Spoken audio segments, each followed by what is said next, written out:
ये कथा है उस असीम प्रेम की, उस अवतार की जिसने अन्याय का अंत किया और भक्ति का मार्ग दिखाया। बहुत समय पहले मथुरा नगरी में कंस नामक एक क्रूर राजा राज्य करता था। वह अपनी ही बहन देवकी से अत्यधिक प्रेम का ढोंग करता था। लेकिन जब आकाशवाणी ने उसे यह बताया कि देवकी का 8वां पुत्र ही उनकी मृत्यु का कारण बनेगा, तब वह भयभीत हो उठा। कंस ने तुरंत देवकी और उनके पति वासुदेव को बंदी गृह में डाल दिया और जैसे जैसे देवकी के संतानें जन्म लेती गईं, कंस उन्हें निर्दयी होकर मारता गया। एक के बाद एक 6 संतानों की हत्या उसने अपने ही हाथों से की। लेकिन 7वें गर्भ की रक्षा स्वयं भगवान ने की। उन्होंने अपनी योग माया से उस गर्भ को रोहिणी के गर्भ में स्थानांतरित कर दिया। वही बालक आगे चलकर बलराम कहलाए।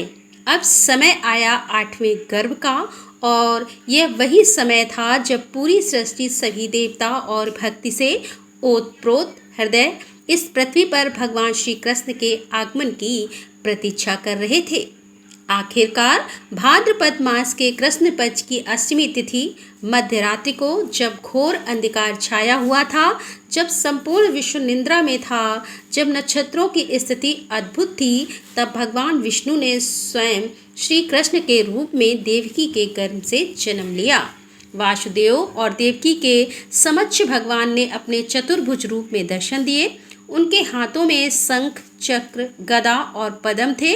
उन्होंने कहा, पिता वासुदेव, माता देव, पिता वासुदेव, माता देव की, अब मुझे गोकुल पहुंचाइए। वहां नंद बाबा के घर जन्मी कन्या के स्थान पर मुझे रखाइए। कोई बाधा नहीं आएगी। भगवान श्री कृष्ण ने जैसे ही वासुदेव और देवकी को आज्ञा दी, वैसे ही उनके चतुर्भुज रूप ने एक सुंदर शिशु का रूप ले लिया। चारों ओर अजीब सी शांति छा गई। बंदी गृह के सभी ताले अपने आप खुल गए। पहरेदार गहरी नींद में सो गए और कारागार के द्वार स्वतः खुल गए। वासुदेव ने नवजात श्री कृष्ण को एक डलिया में रखा और उसे अपने सिर पर उठाया। जैसे ही वे बाहर निकले, तेज वर्षा होने लगी, लेकिन वह कोई सामान्य वर्षा नहीं थी। वह थी देवताओं की कृपा की वर्षा। भगवान शेषनाग ने प्रकट होकर अपने फन फैलाए और श्री कृष्ण के ऊपर छतरी की तरह छाया की, जिससे बालक भीग न जाए। वासुदेव धीरे धीरे निर्भय होकर यमुना नदी के किनारे बढ़े। जब वे यमुना किनारे पहुँचे तो देखा कि यमुना नदी उफान पर थी। जल तीव्र गति से बह रहा था, पर जैसे ही वासुदेव ने जल में कदम रखा, चमत्कार हो गया। यमुना का जल शांत हो गया और 2 भागों में बढ़कर वासुदेव के लिए मार्ग बना दिया। वासुदेव ने श्री कृष्ण को सीने से लगाकर सावधानी से नदी पार की और गोकुल की ओर बढ़ चले। गोकुल में उसी रात नंद बाबा और यशोदा माता के घर भी एक बालिका का जन्म हुआ था, लेकिन उन्हें यह ज्ञात नहीं था कि उस कन्या के रूप में स्वयं योग माया ने जन्म लिया है। वासुदेव चुपचाप नंद बाबा के घर पहुंचे। सभी लोग गहरी नींद में थे। उन्होंने श्री कृष्ण को यशोदा के पास सुला दिया और नवजात कन्या को लेकर मथुरा की ओर लौट पड़े। एक बार फिर से यमुना नदी शांत हो गई।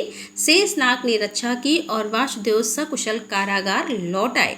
सब कुछ वैसा ही हुआ जैसे कुछ हुआ ही नहीं। सब कुछ वैसे ही हुआ जैसे कुछ हुआ ही ना हो। पहरेदार अब भी सो रहे थे। द्वार अपने आप बंद हो गए और वासुदेव देवकी पुनः उसी बंदी गृह में लौट आए। भोर होने पर जब कंस को खबर मिली कि देवकी ने एक कन्या को जन्म दिया है, तो वह हंसते हुए कारागार पहुंचा।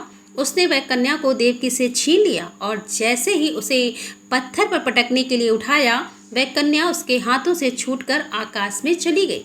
कन्या ने दिव्य रूप धारण किया और आकाशवाणी की कि हे कंस, मुझे मारने से क्या लाभ? तेरा काल तो जन्म ले चुका है। वह गोकुल में पल रहा है। तेरा अंत निश्चित है। कंस भयभीत हो उठा और उसी क्षण से उसने श्री कृष्ण की खोज प्रारंभ कर दी। गोकुल में जब यशोदा जी ने आंखें खोली तो उन्हें अपने पास एक सुंदर काले रंग का नन्हा शिशु दिखाई दिया। नंद बाबा भी आनंद से भर उठे। पूरे गोकुल में उत्सव सा माहौल छा गया। नंद उत्सव मनाया गया। ढोल नगाड़े बजे और लोगों ने नाच गाकर भगवान के जन्म का स्वागत किया। कोई नहीं जानता था कि यह साधारण बालक नहीं, स्वयं विष्णु के अवतार श्री कृष्ण। यशोदा मैया उन्हें गोद में उठाकर निहाल हो जाती। उनके रूप को देखकर हर किसी का मन प्रेम से भर उठता। श्री कृष्ण धीरे धीरे बड़े होने लगे और उनके बालपन की लीलाएं पूरे गोकुल को मोहित करने लगी। बाल कृष्ण को माखन अत्यंत प्रिय था। वे चुपके से घर घर जाकर मटकी से माखन चुराते और अपने मित्रों के साथ बांटकर खाते। गोकुल की गोपियों ने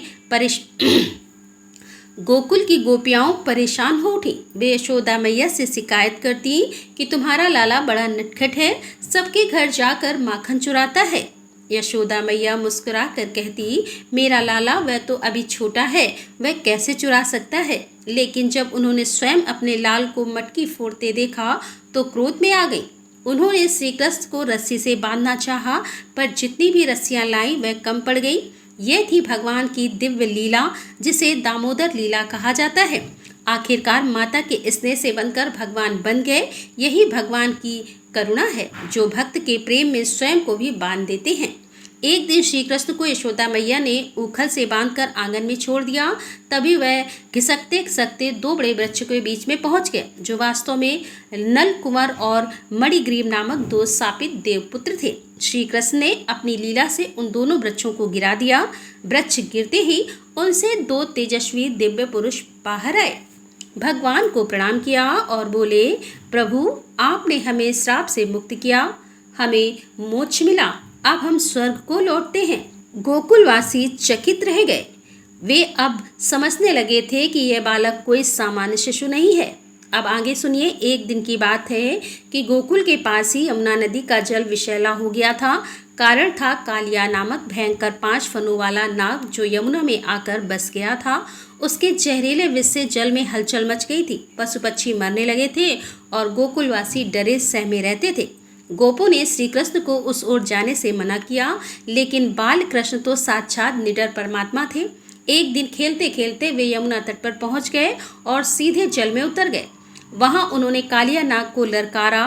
कालिया ने उन्हें लपेट लिया, लेकिन श्री कृष्ण उसकी पकड़ से मुक्त हो गए और उस पर कूद गए। फिर श्री कृष्ण ने अपने कोमल चरणों से कालिया के सिर पर नृत्य करना शुरू कर दिया। शिव जैसे देवता जिनका ध्यान करते हैं, वही श्री कृष्ण उस कालिया के सिर पर नाच रहे थे। अतः कालिया हार मान गया। उसकी पत्नियां भगवान से क्षमा मांगने आईं और बोली, हे प्रभु हमारे पति को क्षमा करें, यह आपको पहचान न सका। भगवान ने कहा, अब यहाँ से चले जाओ, यमुना का जल अब सभी के लिए पवित्र और सुरक्षित रहना चाहिए। कालिया यमुना छोड़कर चला गया और फिर यमुना तट पर पुनः जीवन से भर उठा।